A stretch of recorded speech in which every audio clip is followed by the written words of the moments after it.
Assalamualaikum warahmatullahi wabarakatuh. Nan mudo berjalan di muko, jangan sampai lupa je tapak nan tinggi di belakang. Nan baru diterima, nan lama indak dibuang. Adai pusako dijunjuang, alek nagari dipagang. Izinkan ambo memperkenalkan diri. Nama ambo Faik Yandika Al-Musadek, nan biasa dipanggil Faik. Baruntuang ambo laya jo gadang di ranah Minang nanko. Nan menjunjung tinggi adai ju budaya sarta raso jo pareso. Ambo kini baraja di SMP Nagari 8 Baleh Padang kelas 8A.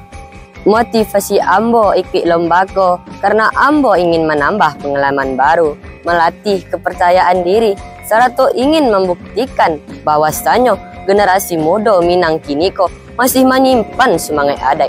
Alhamdulillah, selama menjalani pendidikan, ambo tidak hanya fokus pada pembelajaran saja, tapi ambo juga aktif dalam berbagai kegiatan di sekolah.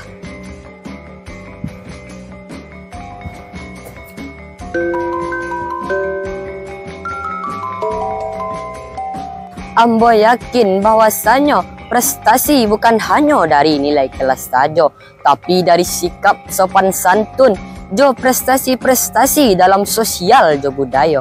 Melalui pemilihan rang muda pelajar Kota Padangko, ambo ingin generasi Minang dapat menjalani serta mencintai nilai-nilai adai basani syara basandi kitabullah dalam perilaku kehidupan sehari-hari. Ambo juga membuktikan bahwasanya generasi muda Minang kini kok dapat membangkit batang terandam, memajukan serta mengembangkan kreativitas adai budaya kita. Indak lapuak dek hujan, indak lakang dek paneh, sehingga bisa pula go internasional dikenali dunia.